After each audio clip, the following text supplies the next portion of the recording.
Bonjour bien-aimés dans le Seigneur et bienvenue à cette merveilleuse dévotion du jeudi. Nous rendons grâce à Dieu qui nous a levés ce matin et nous a donné la vie, la santé, la sécurité. Au nom de Jésus. Ce matin, nous allons parler, n'est-ce pas, de ce Dieu-là qui n'abandonne jamais ceux qui se confient totalement en lui. Dieu n'aime pas, n'est-ce pas, être rivalisé, être mis en rival, être mis, n'est-ce pas, en présence d'autres dieux. Donc, il n'aimerait pas que nous puissions considérer d'autres choses ou personnes comme des dieux devant lui. Voilà pourquoi il voudrait que la confiance qu'on a envers lui soit une confiance totale et sans partage. Ainsi, il nous bénit.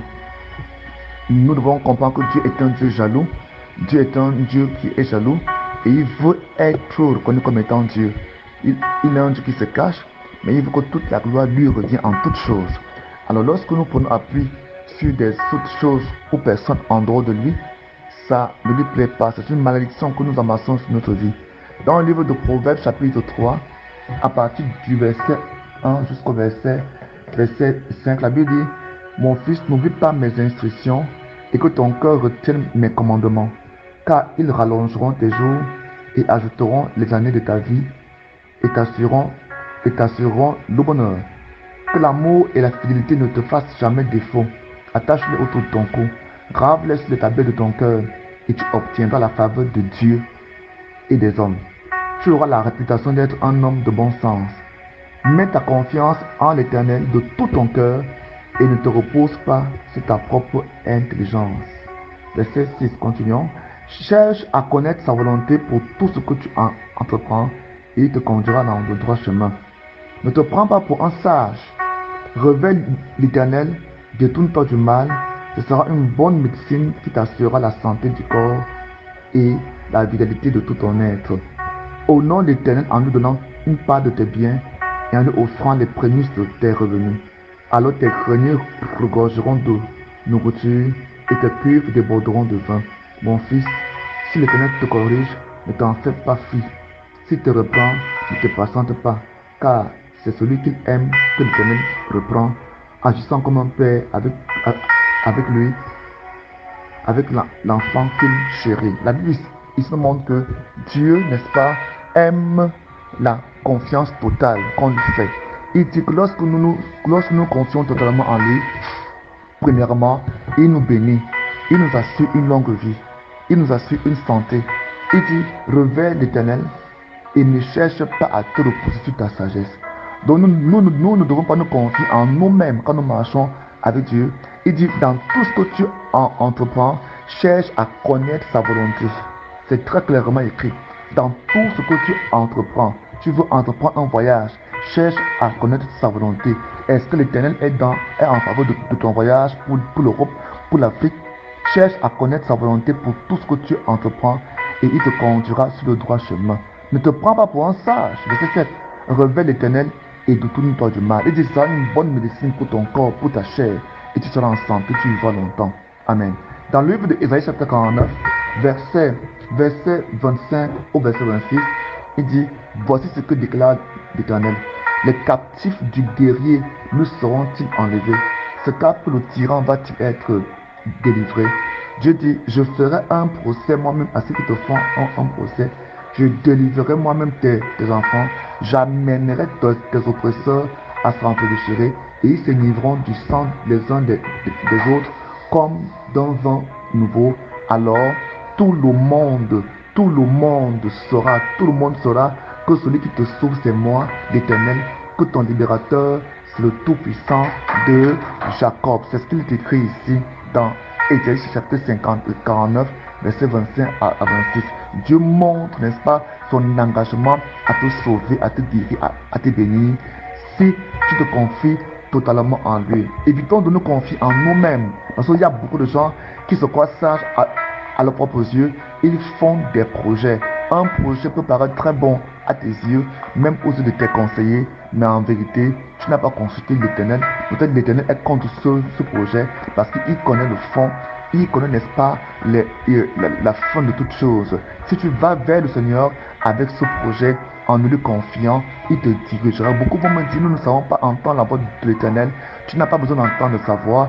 Tu as besoin juste d'aller te confier en lui. Il dit, confie tes projets en l'Éternel. Confie-les lui et il te dirigera. Tu n'as pas besoin d'entendre sa voix te parler comme un tonnerre qui tonne là. Non, tu as juste besoin d'aller vers le Seigneur en toute humilité et lui confier chacun de tes projets, chacune de tes voies, afin qu'il te dirige sur la voie droite. Ne te fie pas sur ta sagesse, ne te fie pas sur les hommes autour de toi. C'est vrai que l'Éternel parle, n'est-ce pas, à ses serviteurs au travers des hommes. C'est pourquoi il s'est dit que le salut se trouve dans le grand nombre de conseillers. Donc, mais avant, va vers l'Éternel, va vers le Seigneur Jésus-Christ, va vers le Saint-Esprit, il te conduira, il t'aidera. Dans le livre de Romains chapitre 10, nous lisons à partir du verset 10, la Bible dit que celui qui croit dans son cœur, Dieu le déclare juste, et celui qui affirme de sa bouche, Dieu le sauve. Verset 11 dit en effet, l'Écriture dit, celui qui met en lui sa confiance ne connaîtra jamais le déshonneur. C'est ce que Paul nous enseigne. Paul rappelle un texte écrit dans l'Ancien Testament et il dit, celui qui met toute sa confiance en lui, en Dieu, ne sera jamais déçu, ne connaîtra pas le déshonneur. Et c'est ce qu'on a lu tout à l'heure dans le livre d'Ésaïe chapitre 49, là où il dit que, et l'on connaîtra que quiconque se confie en moi ne sera jamais dans la honte. Ce matin, je voudrais vous encourager à vous confier totalement en Dieu, à remettre votre cause entre les mains du juste juge, à remettre votre situation entre les mains du juste juge, du Créateur et de votre Père. Donc ici, Dieu voudrait que de manière totalitaire, nous puissions nous remettre à lui concernant nos enfants, nos conjoints, nos projets, nos voyages, notre vie, notre situation et même nos cœurs. Il veut être mis au centre de tout. Dieu a mis en toi ta volonté. Dieu a mis en toi la volonté, le libre arbitre, la capacité de choisir, afin qu'il te laisse le choix, la capacité de venir vers lui de manière volontaire et de manière totalitaire. Voilà pourquoi Dieu bénit ce genre de personnes. Ce matin, donc, Dieu voudrait que tu prennes cette décision-là pour toute ta vie et que chaque jour, tu te confies en lui, en tout ce qui te concerne, tu le lui remets pour qu'il prenne contrôle de ta vie. Donc, que le Seigneur vous bénisse en ce matin. Il dit qu'il veut être connu. Au verset 26, il dit, alors tout le monde saura que celui qui sauve, c'est moi, que celui qui délivre, c'est moi. Donc Dieu voudrait que tu te confies en lui de manière totale, afin qu'au travers de toi, il puisse montrer aux hommes que c'est lui qui sauve, c'est lui qui délivre, c'est lui qui guérit, c'est lui qui bénit. Alors ce matin, soit cet homme-là, soit cette femme-là qui se confie complètement en Dieu, quel que soit ce qui arrive, quelle que soit la dureté, la profondeur, n'est-ce pas, de ton problème, de ta situation, confie-toi à Dieu et attends-toi à son secours, attends-toi à ce qu'il agisse dans ta vie et il agira. Sois béni au nom de Jésus. C'est lui qui a délivré Daniel de la fosse au lion, il te délivrera. C'est lui qui a délivré Shadrach, Meshach, Abednego d'une fournaise ardente qui avait été préparée pour les embarrasser. C'est lui, une fois de plus, qui a délivré Joseph dans les mains de ses frères méchants. Il te délivrera de toutes les mains méchantes.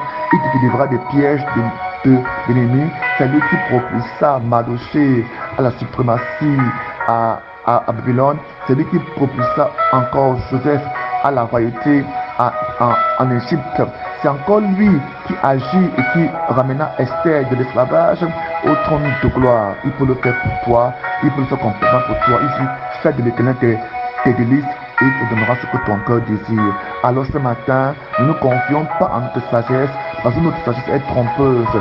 Sachez que c'est Dieu qui t'a donné quand même cette sagesse, mais il voudrait que tu l'abandonnes entre ses mains et que tu te confies complètement entre ses mains pour qu'il prenne le contrôle de ta vie et qu'il te dirige. Ce matin, sois béni puissamment au nom de Jésus-Christ de Nazareth. Que cette journée de jeudi soit bénie de ta vie, que tes affaires soient bénies au nom de Jésus-Christ. Amen. Mon contact, c'est appel WhatsApp, c'est le plus 237 695 66 15 25 et sur ma page YouTube, si vous me suivre, avoir des enseignements non mais sur des clips live, c'est vous cliquez Bled Bethem, Bled s'écrit B-L-A-I-D-E, Bethem s'écrit B-E-T-S-E-M. Soyez bénis au nom de Jésus-Christ. Amen.